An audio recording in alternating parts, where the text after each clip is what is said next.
दोस्तों आज की इस वीडियो में हम इस पैनल के बारे में समझेंगे और इसके डायग्राम को अच्छे से समझेंगे। जो पैनल है आपको एक बार दिखाता हूँ मैं।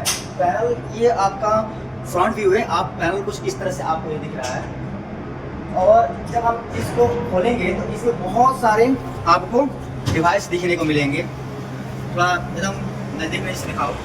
ये पूरे अच्छी तरीके से आपको पूरा डायग्राम के माध्यम से एक एक पॉइंट को इस वीडियो में हमने कवर अप किया है। तो आप शुरू से अंत तक देखें ताकि ड्राइंग को पढ़ने में और साथ ही साथ ये सारे डिवाइसेस को समझने में कोई भी आपको डाउट ना रहे। तो बहुत अच्छे से इस वीडियो में आपको ये सारे पॉइंट क्लियर किए गए हैं। हर एक पॉइंट एक एक पॉइंट को पूरा अच्छे से बारीक तरीके से समझाने की प्रयास किया गया है। तो दोस्तों अब मैं आपको इसका डायग्राम दिखाता हूँ। ये डायग्राम है जो आप देख सकते हो यहाँ पर। ये डायग्राम है जो कि आप देख सकते हैं सीट इसमें जो है 1 से 16 तक है। मतलब ये 16 पेज का आपका डायग्राम है और बहुत आसान है। ये जो आप देख रहे हो ना, जिसके अंदर बहुत सारे डिवाइसेस लगे हुए हैं, ये इतना हार्ड नहीं है जो आप माइंड में बना कर रखते हो। कोई हार्ड नहीं है, बहुत आसान है। इसमें आपको बहुत अच्छे से समझाऊंगा तो क्लियरली आपको समझ में आ जाएगा। तो फर्स्ट पेज में आपको कुछ नहीं दिया गया है, बस ये फ्रंट व्यू दिया है, साइड व्यू दिया गया है, जिसमें आपको फ्रंट व्यू में आप यहाँ पर देख सकते हो कहाँ पे क्या लगा हुआ है, उसके बारे में जानकारी आपको दी गई है। जैसे आप फ्रंट व्यू को मैं दिखाता हूँ आपको, तो आपका ये फ्रंट व्यू है। जब आप इसको फ्रंट में देखोगे तो यहाँ पर दिखाओ, तो ये आपको वोल्ट और वोल्ट मीटर और एम्पियर मीटर का आपको आपको यहाँ पर इंडिकेटर दिए गए हैं। ये इंडिकेटर नहीं है, आपको वोल्ट मीटर है, वोल्ट इंडिकेट करता है, इसलिए इसको वोल्ट मीटर इंडिकेटर बोल देते हैं। और ये आपका एम्पियर मीटर को शो करता है, ठीक है। तो यहाँ पर एक वोल्ट मीटर और एक एम्पियर मीटर आपको यहाँ पर दिया हुआ है। और उसके बाद R1 RY B का आपको तीनों फेज का, जिसको L1 L2 L3 करके आपको यहाँ पर बताया गया है। ये आपको R Y और B का 3 फेज का इंडिकेटर यहाँ पर लगा हुआ है। जस्ट यहाँ पर VSS और ASS लिखा हुआ है। VSS का मतलब हो गया कि ये जो सिलेक्टर स्विच है वोल्टेज के लिए है, और जो ASS लिखा है ये जो सिलेक्टर स्विच है एम्पियर के लिए है। एम्पियर आपको यहाँ पर देख सकते हो कि R जो B फेज में कितना एम्पियर चल रहा है, R फेज पे कितना एम्पियर है और Y फेज पर कितना एम्पियर है। तो एम्पियर को शो करने के लिए आप इस सेक्टर स्विच से आप उसका एम्पियर देख सकते हो। और जो VSS है वोल्ट मीटर के लिए लगा हुआ है सेलेक्टर स्विच, इससे आप वोल्टेज को चेक कर सकते हो कि RY के बीच कितना वोल्ट है, ठीक है, और YB के बीच कितना वोल्ट है, और फिर आपको BR के बीच कितना वोल्ट है। आपको सेलेक्टर स्विच के माध्यम से आप समझ जाते हो। फिर आपको यह समझ में आ गया। फिर इसके नीचे आपको यहाँ पर देख सकते हैं कि ये TC लगा हुआ है, TC1 TC2, ठीक है, TC3, TC1 TC2 TC3, और साइड में आपको एक यहाँ पर VG लगा हुआ है, ठीक है, जो वैक्यूम को दर्शाता है चेंबर के अंतर्गत। ये 0 होना चाहिए, ये मीडियम बीच में रहना चाहिए, हमेशा पॉजिटिव और निगेटिव में बीच में रहता है। ये ईयर की सिस्टम को दर्शाता हुआ है, तो हमारा यहाँ पर इसका सिस्टम से मतलब नहीं है। फिर आपको एक VFD का डिस्प्ले यहाँ पर लगाया हुआ है, जो कि इसमें आपको VFD का डिस्प्ले नहीं दिखाया गया है, लेकिन यह अलग से लगाया गया है। फिर आपको ये A1 A2 A3 A4 करके और VFD का यहाँ पर ऑप्शन दिया गया है इधर साइड में, लेकिन जस्ट VFD यहाँ पर लगा दिया गया है तो VFD के साइड हट जाएगा। A1 A2 A3 A4, यहाँ पर देखो ये A1 A2 A3 A4 4 आपको एम्पियर मीटर है। ये भी आपको एम्पियर दर्शाते हैं, अलग अलग, मतलब कि मोटर्स के लिए अलग अलग एम्पियर मीटर लगे हुए हैं। फिर आपका ये मेन एम्पियर मीटर जो ऊपर दिखाया था ना, वो मेन एम्पियर मीटर है, और ये चारों अलग अलग मोटर के अलग अलग एम्पियर मीटर है। फिर यहाँ पर S1 S2 S3 आपको स्विचेज हैं, सिलेक्टर स्विच, जो कि आपको यहाँ पर देखने को मिलेगा। S1 S2 S3 इन सिलेक्टर स्विच आपको देखने को मिलेंगे। और उसके बाद यहाँ पर देख सकते हैं PL1 PL2 PL3 PL4 PL5 PL6 PL7 ऐसे करके PL12 तक, PL12 13 14 तक है, जो कि आपको क्या दर्शाते हैं। जैसे कि आप देखोगे पुश बटन, आप देखो यहाँ पर ये पुश बटन विद इंडिकेटर है लगे हुए हैं, जिसके द्वारा हम स्टार्ट स्टॉप करते हैं। ये इंडिकेटर का भी काम करते हैं। जैसे स्टार्ट करते हैं तो ये इंडिकेटर ग्लो कर जाता है, ठीक है। उसके बाद फिर आपको अनाउंसिएटर है। अनाउंसिएटर क्या होता है दोस्तों? ये है आपका अनाउंसिएटर, जो कि आपको अनाउंस करता है कि कौन सा चीज अभी ट्रिप हुआ है या कौन सा ओके और रन पे चल रहा है, ठीक है ना, कौन सा ट्रिप पे है, कौन सा रन पे है, उसके बारे में ये आपको शो करता है। और यहाँ पर इंडिकेटर लगा हुआ है जो अनाउंसर के द्वारा, यहाँ ये तो इंडिकेटर है और अनाउंसर अलग होता है, जब ट्रिप होता है तो ये अनाउंस करता है। ये आपका इंडिकेटर आप देख रहे हो, जैसे कि आप देखोगे यहाँ पर कन्वेनिंग फैन है उसका इंडिकेटर है, आपका रोटरी वाल्व 1 है इसका इंडिकेटर है, फिर रोटरी वाल्व 2 है उसका इंडिकेटर यहाँ पर लगा है, एग्जॉस्ट फैन का यहाँ पर इंडिकेटर लगा हुआ है, ठीक है। फिर आपको फीड पंप के लिए इंडिकेटर यहाँ पर लगा हुआ है, फिर फ्लाई फैन का इंडिकेटर, VFD का FBD होता है, ब्लोअर होता है FD ब्लोअर, उसके लिए इंडिकेटर यहाँ पर लगा है। तो सबके लिए तो आपको ब्लोअर सबके लिए इंडिकेटर यहाँ पर दिखाया गया है कि ये चीज आपने ओके चला दिया। जैसे कि आप यहाँ देखोगे तो सप्लाई फैन है, जल्दी से दिखाओ, supply fan, exhaust fan, convening fan, फिर FBD ब्लोअर, फिर स्पॉट लाइट के लिए और हैमर के लिए सेटर स्विच है ऑन ऑफ के लिए, और एक यहाँ पर देखो बर्नर के लिए, ठीक है। इसमें बर्नर भी मुख्य रोल अदा करता है। फिर यहाँ फीड पंप है, रोटरी वाल्व 1, रोटर टोल है, और ये मेन आपका इनकमिंग सप्लाई है जिसको SFU कहा गया, स्विच फ्यूज यूनिट, ये आपका ये है। और बाकी साइड में आपको यहाँ पर कूलिंग फैन दिए गए हैं, ठीक है। तो ये चीज़ें आपको, ये नॉर्मल चीज़ें हैं जिसके बारे में आपको मैंने समझा दिया है एक ओवरव्यू देते हुए कि ये चीज़ें यहाँ पर लगी हुई है।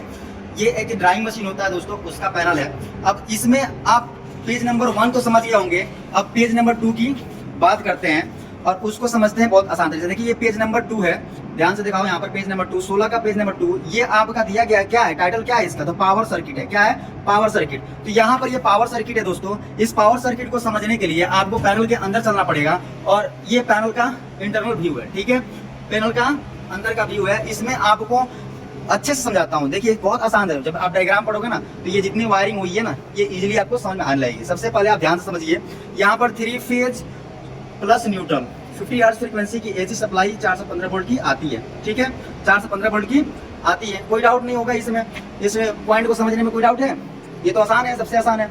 उसके बाद 3 फेज की जो पावर सप्लाई है वो स्विच फ्यूज को चली जाती है जो कि 200 एम्पेयर की है, आप देख सकते हैं यहाँ पर 200 एम्पेयर की है। तो ये कहाँ लगी है, देखो यहाँ पर, यहाँ नीचे दिखाओ, यहाँ पर आपका 3 फेज प्लस न्यूट्रल आया हुआ है, नजदीक से दिखाओ, RYB और न्यूट्रल तीनों फेज आया, वहां पर कनेक्ट हो गया। उसके बाद यहाँ पर निचले पॉइंट पर RYB कनेक्ट हो जाता है और न्यूट्रल को साइड लिंक में कनेक्ट कर दिया जाता है।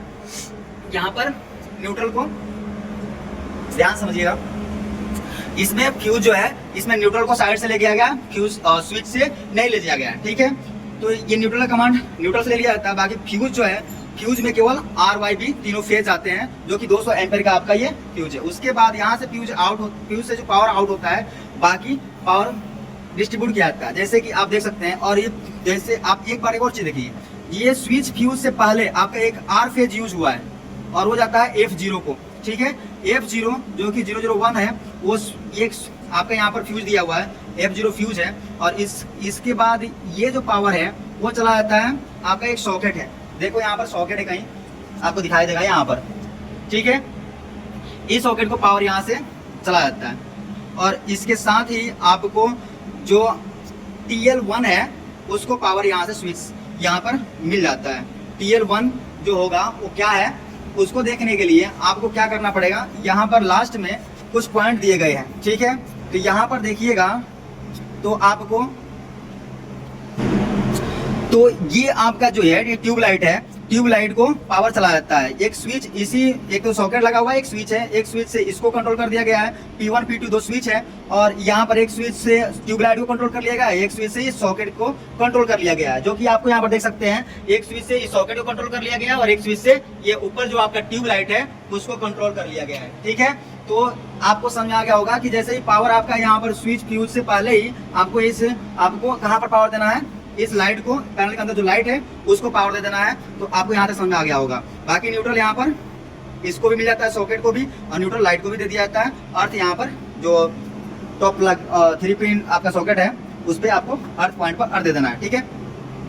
तो यहाँ तक समझ आ गया होगा। न्यूट्रल को लेकर के यहाँ पर न्यूट्रल को डिस्ट्रीब्यूट कर दिएगा। अब जहाँ जहाँ न्यूट्रल जरूरत पड़ेगी वहाँ देखते जाते हैं। चलिए आपको बहुत आसान समझते हैं। जो स्विच फ्यूज से आउट होता है वो कहाँ आता है, पहले आता है F4 पे। F4 क्या है दोस्तों, तो F4 आपका CF और CF मतलब कि जो आपका कूलिंग फैन है ना उसको जाता है। आप देखिए यहाँ पर कूलिंग फैन लगे हुए हैं, 2 कूलिंग फैन लगे हुए हैं ना, तो ये दोनों कूलिंग फैन को जाता है। F4 आपका एक फ्यूज है जो कि कूलिंग के लिए जाता है। तो आप यहाँ पर देखोगे तो यहाँ पर देखो फ्यूज लगे हुए हैं जिसमें F0, F1, F आपका 8, F9, F10 करके लिखा हुआ है। और F1 जो आपका देखिए यहाँ पर फ्यूज लिखा है ना, बहुत सारे फ्यूज है।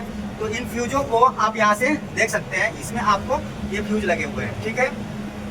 और भी आपको यहाँ पर फ्यूज देखने को मिलेंगे जो हम दिखाएंगे आपको। तो आपको क्या समझना है, जो ये F4 जो है फ्यूज को आप दे तो इन दोनों जो कूलिंग फैन है उसको, तो यहाँ पर F4 जो फ्यूज है आपको कहाँ पर है, यहाँ पर F4 फ्यूज है। और F4 के माध्यम से यहाँ पर पावर F4 से देखिए यहाँ पर 101। आपको बहुत सारे दोस्तों का कमेंट आया था, एक कमेंट आया था कि फेरुल नंबर कैसे समझेंगे। तो 10 यहाँ पर देखिए F4 लिखा हुआ था, F4 पकड़िए, यहाँ पर F4 खोजिएगा तो यहाँ मिलेगा F4। उसमें फेरुल नंबर कितना है F4 के बाद, तो 101 है, ठीक है। तो 101 आपको इन देखिए यहाँ पर 101 ऊपर देखोगे तो यहाँ पर 101 आउट हुआ आपको दिखेगा। तो ये फेरुल 101 के द्वारा इन दोनों कूलिंग फैन को कंट्रोल कर दिया गया है। फिर उसके बाद FT1, FT2, FT3 है, ठीक है। ये आपका फ्यूज जो आपका देखिए यहाँ पर जो इंडिकेटर है ना, उसके लिए 3 फ्यूज यहाँ पर देख सकते हैं, FT1, FT2, FT3 करके यहाँ पर दिया गया है, ठीक है। यहाँ पर ध्यान से देखोगे तो यहाँ पर F1, FT1, FT2, FT3 करके यहाँ पर दिखेगा पावर, जो कि कहाँ गया हुआ है, तो 102, 103, 104 को 102, 103 यहाँ पर नीचे देखो, यहाँ पर ये 1, 2, 3 है और पावर आता है, तीनों फेज है। 1, 2, 3 का मतलब क्या हुआ दोस्तों, ये 1, 2, 3 क्या है, तीनों फेज है। अब यहाँ पर 1, 2, 3 आ गया और यहाँ से 102, 103, 104 बन के बाहर निकलते हैं और इंडिकेटर को आ जाते हैं। यहाँ पर देखो, यहाँ पर इंडिकेटर है, ये पैनल थोड़ा डस्ट से गंदा हो गया है, तो यहाँ पर देखिए 104, 103 और 102 यहाँ पर आया हुआ है। ये किसका है, इंडिकेटर का है। मतलब ये तीनों फेजों का इंडिकेटर इस फ्यूज से, यहाँ पर 3 फ्यूज लगे हुए हैं ना, इन फ्यूजों से आया हुआ है। तो उम्मीद है कि ये पॉइंट आपको अच्छे से समझ में आ गया होगा। इसके बाद देखिए जो ये FT1, FT2, FT3 ये फ्यूज है, इन्हीं से एक तार, तीनों तार लेकर के VSS को दिया गया, मतलब कि जो वोल्टेज का सिलेक्टर स्विच है उसको दिया गया है। और उसके बाद इन्हीं में से R फेज लेकर के देखिए यहाँ पर ये वाला 1 नंबर फेज जो R फेज है उसको, इसके जो आप जो देखोगे यहाँ पर देखो, ये वोल्ट मीटर है, ये वोल्ट मीटर है। इसमें आपको देखिए यहाँ पर ध्यान से देखोगे तो यहाँ पर आपको एक पॉइंट पे आपको क्या कर देना होता है, तो ये है ना, लाइन और न्यूट्रल कनेक्ट करना होता है, जो कि 107 और देखो यहाँ पर 105 और 106 न्यूट्रल 105, सॉरी यहाँ पर ये 4 नंबर आया हुआ है और ये इधर से। तो ध्यान से देखो दोस्तों, यहाँ पर जो VSS है इसमें एक, ये तो आपको VSS के द्वारा 2 फेज एक साथ में इसको दिया जाता है सिलेक्टर स्विच के माध्यम से। इसमें जो सिलेक्टर स्विच यहाँ पर VSS के लिए लगा हुआ, नीचे दिखाओ यहाँ पर ध्यान से, तो सिलेक्टर स्विच में एक समय में आपको 2 फेज कहाँ पर मिलेगा, तो यहाँ पर मिलेगा आपका, ये इसके द्वारा 105 और 106 के द्वारा यहाँ पर मिलेगा, ठीक है। और यहाँ पर 4 नंबर आएगा, जैसे कि आप देखिए 4 नंबर आ करके ये न्यूट्रल बन के कनेक्ट हो जाता है। यहाँ पर ये न्यूट्रल है, न्यूट्रल वाले पॉइंट पर कनेक्ट होता है। और जो ये वाला पॉइंट है, आप यहाँ पर जो फेरुल है थोड़ा सा ये डस्टियल है, तो यहाँ पर ध्यान से देखोगे तो आपको समझ में आ जाएगा। देखो यहाँ पर ये 4 नंबर है ना, ये 4 नंबर है और 4 के साथ यहाँ पर ऊपर में देखो यहाँ पर एक फेज आकर के कनेक्ट हो जाता है, ठीक है। तो यहाँ पर ये फेज है जो कि आप यहाँ पर देख सकते हैं, जैसे कि इसमें 102 फेज है। अब यहाँ पर सिंपल है, यहाँ पर फेज जुड़ गया है, ठीक है। तो ये FT के द्वारा जो फेज आउट होता है वो कितना है, FT1 के द्वारा 102 होता है, वो 102 यहाँ पर भी आ जाता है, ठीक है। फिर इसके बाद देखो ASS है, मतलब कि ये एम्पियर सेलेक्टर स्विच है।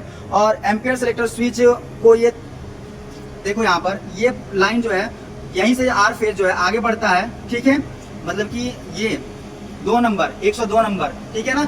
102 क्यों बोल रहे हैं, क्योंकि FT1 पे 102 ही है, FT1 102 ही है, तो 102 यहाँ पर लिखा भी है 102, ठीक है। 102 वाला पॉइंट से एक तार जो आया हुआ है, ये एम्पियर मीटर है, उसके भी L1 L पर जाकर और न्यूट्रल डायरेक्ट जाकर के न्यूट्रल पर कनेक्ट हो जाता है। तो यहाँ पर देखो 4 नंबर न्यूट्रल है जो यहाँ पर कनेक्ट होता है और 102 नंबर जो पॉइंट है इसे फेज दे दिया जाता है। और 107 108 कहाँ है, तो 107 और 108 जो है सिलेक्टर स्विच के द्वारा आपको मिलता है। तो यहाँ पर देखो, ये देख सकते हो आप, यहाँ पर एक इसके माध्यम से आपको सिलेक्टर स्विच माध्यम से आपको 105 501 502 503 ये कहाँ से आ रहे हैं और 504 क्या है, तो जो आपका CT लगा हुआ है, जैसे आप देखोगे तो मेन लाइन में आपको सीटी देखने को मिलेगा। जैसे कि ऊपर देखो यहाँ पर ये मेन लाइन है, इसमें आपको सीटी लगा हुआ है 200/5 का। यहाँ पर आपको 200/5 का सीटी यहाँ पर बताया भी जा रहा है कि 200/5 का सीटी है, जिसमें आपको जो इनपुट पावर है देखिए किधर जा रहा है, S1 से जा रहा है और S2 की तरफ निकल रहा है। S1 से जा रहा है, S2 की तरफ निकल रहा है। तो हमेशा S1 से इनपुट जाता है और आउट की तरफ S2 की तरफ निकलता है। तो यहाँ पर जो आपका जो S2 है ना, उसके S2 वाले पॉइंट को शॉर्ट कर दिया जाता है और उससे एक पॉइंट मिलता है, ठीक है। और जो S1 साइड से है ना, तीनों S1 के एक एक पॉइंट को लेकर के आपको जो सिलेक्टर स्विच है ना वहाँ पर लेकर आया जाता है। तो यहाँ पर देखिए तीनों तरफ से जो सिलेक्टर स्विच में आपको अलग अलग जो 3 तारा है ना, वो देखो यहाँ पर आपको ऊपर वाले पॉइंट में कनेक्ट कर दिया जाता है, ठीक है। ऊपर वाले पे कनेक्ट कर दिया जाता है और समय समय पर सिलेक्टर स्विच के माध्यम से हम क्या कर लेते हैं, उसको देख लेते हैं और आसानी से समझ में आता है। और नीचे आपको यहाँ पर A1 और A2 है, जिसमें 108 और 504 और 107 को कनेक्ट किया गया है। यहाँ पर देखिए 107 और 108 है और सिंपल है, ठीक है। ये एक साथ में इनके और इनके बीच में कनेक्शन एक साथ में यहाँ से जो आएगा वो यहाँ पर आपको शो होगा। 107 और 108 जो कि यहाँ पर है वो यहाँ पर लगे हुए हैं, ठीक है। तो यहाँ तक समझ में आ गया होगा। उसके बाद जो पावर है देखो यहाँ पर आगे बढ़ता है, ये तो समझ आ गया दोनों पॉइंट 101 और सॉरी इसके बाद जो फेज जो है, जो आपका 1 2 3 था, अब बन जाता है 01 02 03 और उसके बाद आगे बढ़ता है, ठीक है। और ये जाता है देखो यहाँ पर कंट्रोल ट्रांसफार्मर को भी जाता है, जिसमें दोस्तों अब इस कंट्रोल सर्किट को समझते हैं। ये कंट्रोल सर्किट इसका है, ठीक है ना। अभी तो मैंने पावर सर्किट को समझाया, बस पावर सर्किट में बहुत सारे समय लग रहे थे तो उसको फास्टली समझाने को उसकी या कुछ पॉइंट को बहुत डीपली समझाया था। अब बात करते हैं कंट्रोल सर्किट की। तो कंट्रोल सर्किट में सिंपल है, आपको यहाँ पर 1 और 2 फेज़ लेकर के, मतलब 3 फेज़ में 1 2 और 3 है ना, तो उसमें से 2 फेज़ लेकर के आपको एक 4 से 15 वोल्ट की जो आपका ट्रांसफार्मर है, यहाँ पर देख सकते हो, यहाँ पर TB1 है, इसको दे दिया गया है, ठीक है। तो यहाँ पर TB1 को दिया गया है जो कि 201 और 202 बन करके कनेक्ट हो गया है, 201 और 202। उसके बाद देखो यहाँ पर 203 और एक 04 बन करके, मतलब न्यूट्रल और एक फेज बन करके बाहर निकल जाता है, ठीक है। तो जो बाहर निकलता है यहाँ से वो आपको यूज़ कर लिया जाता है कंट्रोल में। तो ये जहाँ बाहर निकलता है 203 वो जाता है F10 में। यहाँ पर डायग्राम में देखिए F10 क्या है, तो F10 फ्यूज है, जो कि आप देख सकते हैं यहाँ पर F10 यहाँ पर करके एक फ्यूज है, ठीक है। इस F10 फ्यूज में जाता है और F10 फ्यूज जो है उस 203 है और 204 बन करके वहाँ से आउट होता है और जाता है 69 और 70 नंबर पॉइंट पे। 204 और 205 के बीच में आपको 69 और 70 की जो पॉइंट है वहाँ पर जाता है। तब देखो यहाँ पर तो ये आता है, ये आपका देखो दोस्तों, ये आपका जो ये है आपका इसका मतलब एक एग्जॉस्ट फैन है या सप्लाई फैन है उसका है, ठीक है ना। यहाँ पर देखो ये इन्होंने यूज किया है, थोड़ा सा नामकरण में गलत कर रखा है, 2 जगह आपको एग्जॉस्ट दिख जाएगा। यहाँ पर भी एग्जॉस्ट फैन है, ठीक है, और यहाँ पर भी एग्जॉस्ट है। तो ये एग्जॉस्ट का नहीं है, ये है आपका सप्लाई फैन का। किसका है दोस्तों? सप्लाई फैन, सप्लाई फैन का है, ड्राइंग है। तो अब कंट्रोल वायरिंग है। तो यहाँ पर देखो, यहाँ पर जस्ट 69-70 क्या है, एक सेफ्टी डिवाइस यूज करने के लिए आपको दिया गया। अगर उसमें सेफ्टी डिवाइस लगाना है तो लगा सकते हैं, नहीं तो उसको आपको लूप करना होगा। तो देखो यहाँ पर वहाँ से पावर 69 और 70 को यहाँ पर आया हुआ है, लेकिन इसको लूप कर दिया गया है क्योंकि हमारे पास इसके लिए कोई सेफ्टी नहीं लगाया हुआ है। बहुत सारे सेफ्टी इसमें ही है, कंडक्टर में ओवरऑल डिले ही है। तो वहाँ पर देखो उसके बाद 205 बनकर इमरजेंसी पुश बटन हो जाता है। इसके लिए इमरजेंसी पुश बटन लगाया हुआ है, ठीक है।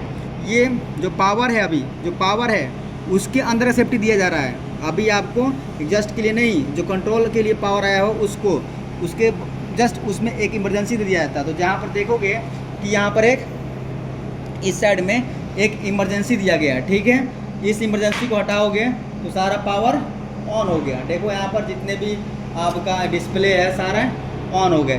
तो हम क्या करते हैं, इसको अभी ऑफ ही रखते हैं, अभी हमें ज़रूरत ना है। इमरजेंसी में जितना भी आपको कंट्रोल के लिए निकला होगा उसके लिए। तो यहाँ पर कौन सा पावर आता है, देखो यहाँ पर 205, देखो यहाँ पर 205 आया हुआ इमरजेंसी पे, और 205 आया और 200 देखो यहाँ पर 200 लिखा हुआ ना, 205।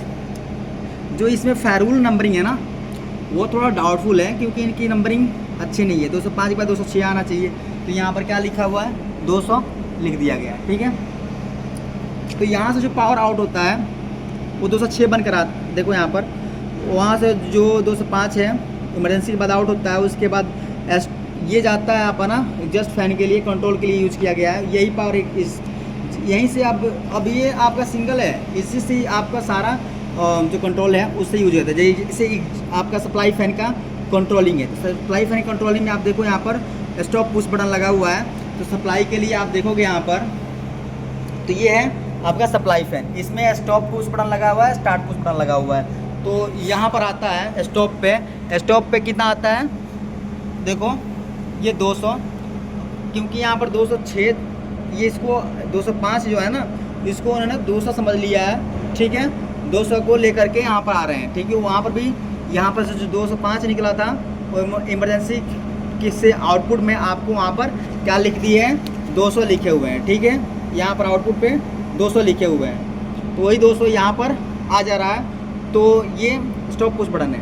बाकी नीचे यहाँ पर देख सकते हैं, इसी को जैसे ही स्टॉप होगा तो उसके लिए इंडिकेटर भी इसी के अंदर है, तो उसके लिए आपको कनेक्शन है। बाकी एनसी लगा हुआ है स्टॉप के लिए।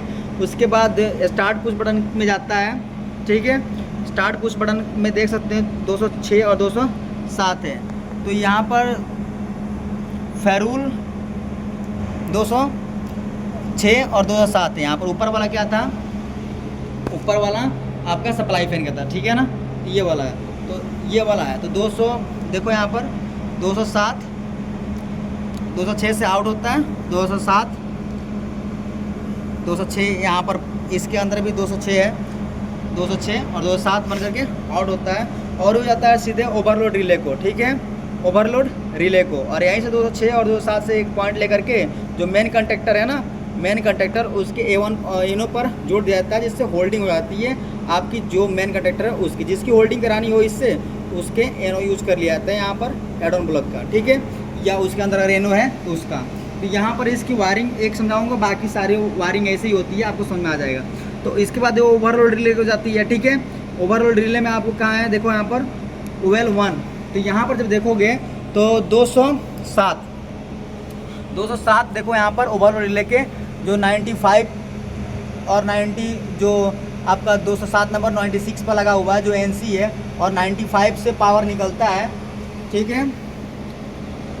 96 और 95 यूज़ कर लिएगा ओवरलोड का। उसके बाद 208 बन करके बाहर आता है और डायरेक्ट टाइमर को जाता है, ठीक है। टाइमर के A1 पर देखो, टाइमर के A1 पर 208 बन के चला जाता है। देखो यहाँ पर 207 और यहाँ से निकलने के बाद उठा जाता है टाइमर को 208। तो यहाँ पर देखो 2 टाइमर लगे हुए हैं, एक तो एक लगा है,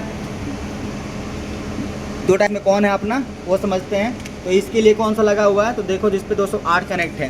तो देखो यहाँ पर ये है A1 पर, आप देखोगे तो 208 यहाँ पर कनेक्ट है, और उसी को लूप मार करके यहाँ पर 25 पर दे दिया गया जो कॉमन है, और 15 पर दे दिया गया है, ठीक है ना।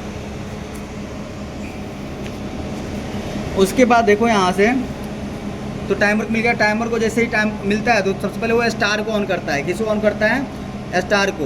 तो जैसे देखिए यहाँ पर देखिए टाइमर ऑन होता है, उसके बाद देखो यहाँ पर 209 बन कर जाता है और CD1 को स्टार्ट कर देता है। CD1 मतलब जो आपका डेल्टा कंडक्टर है उसके NC को यूज कर लिया गया है। उसके बाद आगे जाता है 210 बन करके, और जो अपना स्टार कंडक्टर है उसको ऑन करता है सबसे पहले। न्यूट्रल तो इधर मिल जा रहा है, फेज यहाँ से मिल जाएगा टाइमर के द्वारा। तो सबसे पहले आपका कौन ऑन होता है स्टार्टर टाइमर में, सबसे पहले स्टार को ऑन कराया जाता है।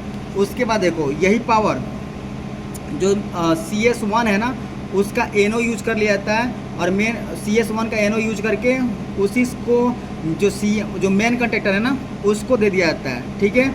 मेन कंडक्टर दिया जाता है, और मेन कंडक्टर को होल्डिंग दिया जाता है किससे, तो CS1 के जो मेन कंडक्टर का एनो है ना उसके द्वारा होल्डिंग दे दिया जाता है, ठीक है। जैसे यार यहाँ से पावर हट भी जाए तो यहाँ से पावर इसको मिलता रहेगा। फिर उसके बाद देखो यहाँ पर जो आपका टाइमर का डेल्टा कंटेक्ट है, टाइमर जब स्टार से डेल्टा जाएगा तो उससे जो पावर आउट होगा उसको CS1 मतलब कि जो स्टार कंडक्टर है उसके 1 पर ले जाएंगे। उसके बाद जो आउट होगा वो जाकर डेल्टा कंडक्टर के A1 पर जुड़ जाएगा, और और डेल्टा के कंडक्टर से पॉइंट से ही आपको देखिए यहाँ पर ऑन के इंडिकेटर के लिए लिया गया है, और जो इसका मिनी छोटे छोटे जो इंडिकेटर लगे हुए हैं उसके लिए भी लिया गया है, जैसे सप्लाई वन के इंडिकेटर, ठीक है, ये छोटे छोटे इंडिकेटर हैं उनके लिए भी यहीं से लूप मार करके ले लिया गया। बाकी निगेटिव को एक जैसे पॉइंट लूप बना दिया गया है। और उसके बाद ऑफ के इंडिकेटर के लिए जो CD1 है ना, मतलब कि आपका जो कंडक्टर जो डेल्टा कंडक्टर है उसका NC यूज कर लिया गया है। जब तक वो डेल्टा कंडक्टर ऑन नहीं होगा तब तक वहाँ पर पावर रहेगा और वहाँ से ऑफ का इंडिकेटर ग्लो होता रहेगा। जैसे ही डेल्टा कंडक्टर ऑन होगा तो ऑफ का इंडिकेटर हट जाएगा और ऑन का इंडिकेटर चालू हो जाएगा। तो ये सारे पॉइंट आपको यहाँ पर भी दिए गए हुए हैं, जिसमें आपको समझना बहुत आसान है। जैसे कि 208 टाइमर के A1 पर जाकर मिलेगा, तो आपको ये मिल गया था। उसके बाद टाइमर से जो आपका आउटपुट निकलता है 209, देखो यहाँ पर जैसे 209 निकला, ठीक है, 209 जो है वो आपका आता है CS1, उसके पहले CD1 पे जाता है, उसके NC पे, CD1 के NC पे। तो यहाँ पर देखो ये आपका जो आपका देखो यहाँ पर CD1 मतलब कि कंडक्टर डेल्टा का कंडक्टर है, ये डेल्टा का कंडक्टर है। इसमें देखो कहाँ आता है 209 आता है, 209 यहाँ पर आया और 209 के बाद 210 बन करके NC से आउट हो रहा है, ठीक है। इंटरलॉकिंग इन दोनों के बीच होना जरूरी होता है क्योंकि एक समय में दोनों ऑन नहीं होते हैं। तो 209 जो है 210 बन करके बाहर निकलता है और 210 कहाँ कनेक्ट होता है, जो स्टार का कंडक्टर का A1 पे जुड़ जाता है, ठीक है ना। स्टार का कंडक्टर ये है, 210 देखो वहाँ पर जुड़ा हुआ है, ठीक है, ध्यान से देखोगे 210 यहाँ पर जुड़ा हुआ है, ठीक है, और न्यूट्रल इसको मिल जाता है। तब टाइमर जब तक इसको पावर देता है तब तक ऑन रहता है और उसके साथ ये ऑन होते ही इसको ऑन करता है मेन को। क्यों? क्योंकि इसका एनो यूज किया गया है, ठीक है।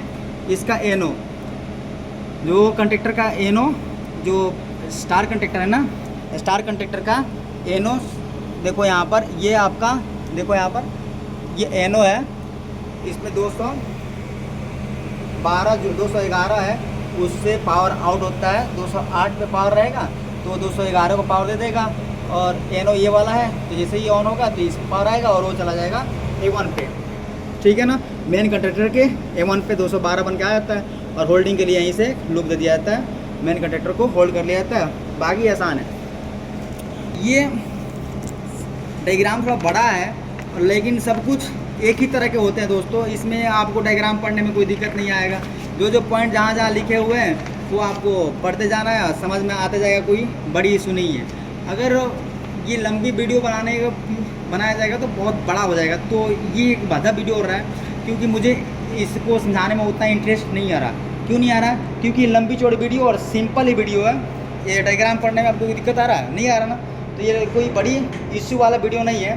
तो उम्मीद करता हूँ कि कुछ ना कुछ पॉइंट आपको इसमें क्लियर होगा। Thanks for watching this video. मिलते हैं नेक्स्ट वीडियो, तब तक केयर, बाय, सी यू। अब दोस्तों देखिए 01, 02, 03 जो कि अपना RYB तीनों फेज़ है वो आगे बढ़ते हैं, ठीक है।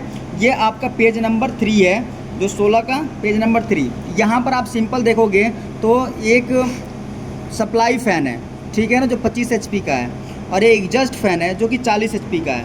इसके लिए आपको यहाँ पर स्टार डेल्टा स्टार्टर बनाया हुआ है, ठीक है, स्टार डेल्टा स्टार्टर बनाया हुआ है। और इसमें भी आप देखोगे जो आपका एक फ्यूज है उसमें आप एक फ्यूज, जैसे फ्यूज आप देखिए यहाँ पर 1 है और फ्यूज 2 है, और इन दोनों के लिए फ्यूज अलग अलग लगे हुए हैं। तो आपको मैं दिखाता हूँ, जैसे कि आप सप्लाई फ़ैन के लिए देखो, आप यहाँ पर ये फ्यूज 1 लिखा हुआ है, यहाँ पर देखो, यहाँ पर ध्यान से दिखाओ, ये फ्यूज 1 लिखा हुआ है और जस्ट इसके बगल में आप देखोगे तो फ्यूज 2 लिखा है। मतलब यहाँ पर ये जो फ्यूज है यहाँ पर आपको दिख रहा है, ये फ्यूज आपका फ्यूज 1 जो कि आपका HRC टाइप है, और यहाँ पर देखो सप्लाई फ़ैन के लिए है।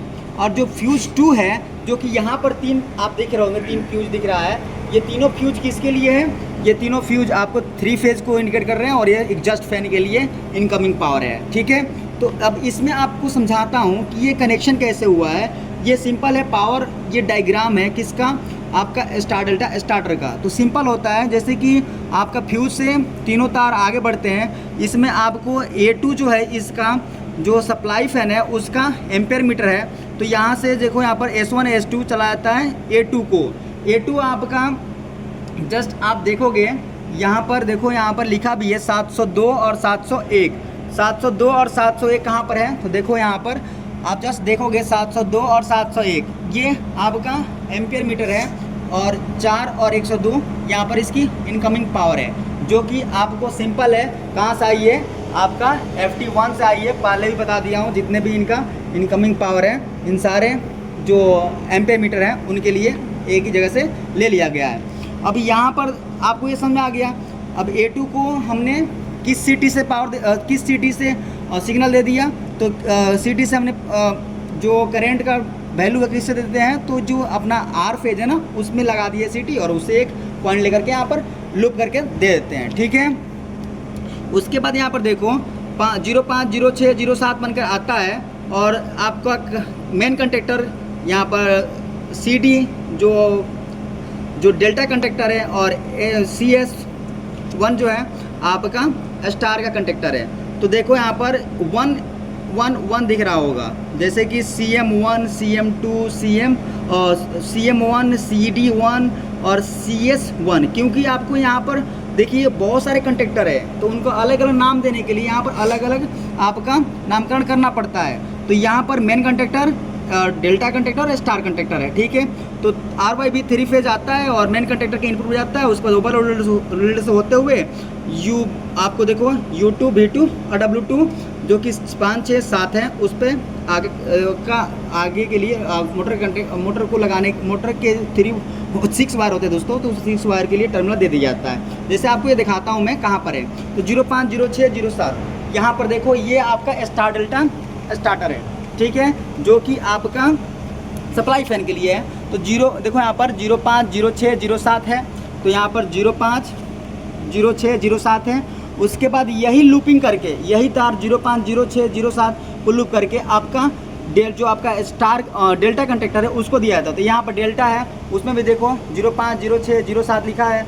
अब जो स्टार है उसके ऊपर वाले टर्मिनल को क्या कर देता है, आपको शॉर्ट करना होता है। जैसे कि ऊपर वाला टर्मिनल स्टार का यहाँ पर शॉर्ट कर दिया गया है। ठीक है, उसके बाद जो आपका सिंपल है, ये देखो ओवरलोड रिले से, ये नीचे यहाँ पर मेन कंडक्टर में ओवरलोड रिले लगा हुआ है। ठीक है, ओवरलोड रिले, और यहाँ से आपका पावर आउट होता है और ये बंद कर कहाँ निकलता है, टर्मिनल पर चला जाता है, जो कि 5, 6 और 7 है। जब यहाँ पर देखोगे नीचे आपको बहुत सारे टर्मिनल दिया होगा। ठीक है, तो जिसमें आपको ये बड़ा मोटर है, तो यहाँ पर देखो, यहाँ पर 5, 6 और 7, 8, 9 और 10 यहाँ पर आपको टर्मिनल देखने को मिलेगा। तो 5, 6, 7, 8, 9, 10 ये किसको चला जाता है, सप्लाई फैन को। तो यहाँ पर जो पावर होता है ये सिंपल होता है, इसका भी पावर डायग्राम सब ऐसे ही है। ठीक है, सेम टू सेम इसका भी पावर डायग्राम है।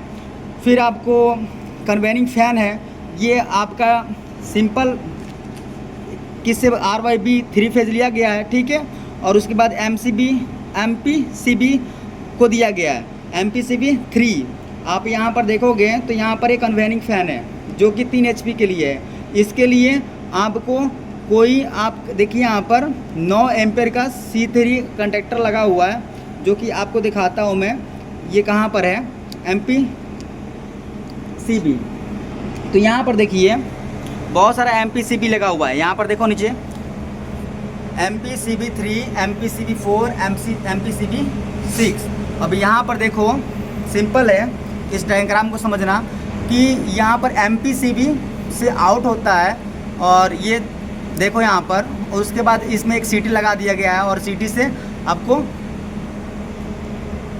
इसके सीटी के द्वारा जो करंट यूज होगा उसको मीटर में शो करा दिया जाएगा। सिंपल है। उसके बाद कन्वेनिंग फैन को सप्लाई चला जाएगा, कहाँ से, कंडक्टर के। तो यहाँ पर MPCB 3 है। इसके बाद यहाँ से पावर आउट होता है, यहाँ पर आता है, यहाँ से आउट होकर के डायरेक्ट मोटर को चला जाता है। ओवरलोड कंडीशन में ये अपने आप यहाँ पर सेट कर देते हैं इसका कितना रेंज है। उसके बाद वो ट्रिप करा देता है, अगर ज़्यादा होगा तो ट्रिप कराता है। ट्रिप के इंडिकेशन के लिए यहाँ पर देखोगे तो यहाँ पर NONC होता है, उसके माध्यम से हम क्या करते हैं, अगर ऑन है या ट्रिप है उसका जो सिस्टम है यहाँ से द्वारा, ये देखो यहाँ पर स्टॉप और स्टार्ट के लिए, ये स्टार्ट के लिए और स्टॉप के लिए 2 NONC यूज कर लिया जाता है, और उसके माध्यम से ये अपना वर्क होता है। ये डायग्राम थोड़ा बहुत लंबा है, तो पावर वायरिंग सब ऐसे ही है, सिंपल ही होता है। और जो स्टार्टर होता है वो भी सिंपल ही होता है। टाइमर का इस्तेमाल किया जाता है। कंट्रोल वायरिंग समझना, पावर वायरिंग मतलब सबको पावर यहाँ पर डिस्ट्रीब्यूट कर दिया जाता है, सिंपल होता है। पावर सर्किट में कोई इशू नहीं होना चाहिए, सिंपल है। जो आपका देखो यहाँ पर एक चीज़ और बताता हूँ, जो आपका फीड पंप है वो 7.5 HP का है, उसके लिए आपको फ्यूज लगा हुआ है और IP रिएक्टर भी लगा हुआ है, मतलब कि आपका चौक भी लगा हुआ है। तो आपको चौक दिखा देता हूँ कहाँ पर लगा हुआ है। तो ये देखो यहाँ पर इनपुट चौक है, यहाँ पर देखो, यहाँ पर इनपुट चौक, जिसको आप आसानी से समझ सकते हो। यहाँ पर चौक पे आता है पावर, देखो यहाँ पर 00323 और 0023, ठीक है, और 23 केबल। तो एक से जाता है, एक से आया और एक से गया, एक से आया एक से गया, इसे हम लाइन चौक बोलते हैं दोस्तों, और लाइन रिएक्टर भी बोलते हैं, क्योंकि ये इसका नाम है रिएक्टर या लाइन चौक, ठीक है, या चौक। तो फिर इसके बाद इसमें ये क्या करता है, हार्मोनिक को डिटेक्ट करता है, हार्मोनिक को कम करने का कोशिश करता है या ब्लॉक करता है, ठीक है। इसके बाद ये जो इन्वर्टर लिखा हुआ है ACS 355 का ड्राइव है, जिसको यहाँ पर से पावर दे दिया जाता है। फीड पंप, ये सारे पॉइंट है। रोटरी वाल्व के लिए सबका ये सिंपल है, कंडक्टर लगा करके एक MPCB ले करके इसको पावर दे दिया गया है, ठीक है। बाकी बर्नर है, बर्नर के लिए यहाँ पर देखो, यहाँ समझ सकते हो कि 3 फेज़ की पावर को एक MCB 8 नंबर है उससे दे दिया गया है। बर्नर के लिए देखो यहाँ पर MCB 8 है, 8 नंबर, और इससे जो पावर है 3 फेज़, और देखो यहाँ पर बर्नर को चला जाता है 32, 33 और 34 बन के, मतलब 3 फेज़ जाता है, वहाँ से आगे बढ़ जाता है। और न्यूट्रल चाहिए, लॉकआउट सिग्नल फ्रॉम बर्नर, ये सिग्नल भी यहाँ पर दिया गया लॉकआउट करने के लिए, जो कि 35 नंबर है, और ये अर्थ है, ठीक है। ये बर्नर के लिए पॉइंट यहाँ से जो गए हुए हैं 32, 33, 34, ये सारे मोटर के जितने भी पॉइंट है ना, टर्मिनल पर यहाँ पर आकर के रख दिए गए हैं, ठीक है। यहाँ पर कनेक्ट हो जाता है। कनेक्शन तो बहुत आसान होता है, लेकिन मैं आपको डायग्राम थोड़ा समझाने की कोशिश कर रहा हूँ।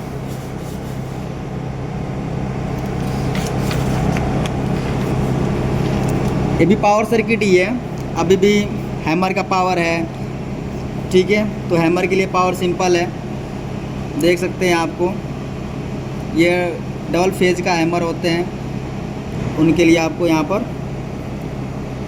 स्पॉट लाइट का सिंगल फेज का कनेक्शन है, तो उसके लिए यहाँ से चला जाता है। MCB आपको 9 एम्पेयर का MCB, 9 एम्पेयर का MCB, 10 एम्पेयर का MCB, 10 एम्पेयर का ये यूज किया गया है, जिसमें आप देख सकते हैं हैमर, ठीक है। इन हैमर को चलाने के लिए MCB और कंडक्टर यूज किया जाता है, जो आप यहाँ पर देख सकते हैं। ये कंडक्टर आप देख सकते हैं यहाँ पर, ठीक है। ये सारे कंडक्टर आपको हैमर को चलाने के लिए यूज किया जाता है, और इन हैमर को काउंट करता है आपका जो हैमर का साइक्लिक होता है ना, वो समय समय पर उसको काउंट करना होता है। तो यहाँ पर लगा हुआ है इसका काउंटर, ठीक है, जो कि हैमर को समय कितने समय तक किसको ऑन रखना है वो डिसाइड कर देता है। रिले के द्वारा उसको समय समय पर उसको बंद चालू किया जाता है हैमर को डम डम बजाने के लिए। अब यहाँ तक आपको समझ में आ गया होगा। कंट्रोल सर्किट की बात करते हैं, तो यहाँ तक समझ में आ गया, आप कंट्रोल सर्किट समझते हैं।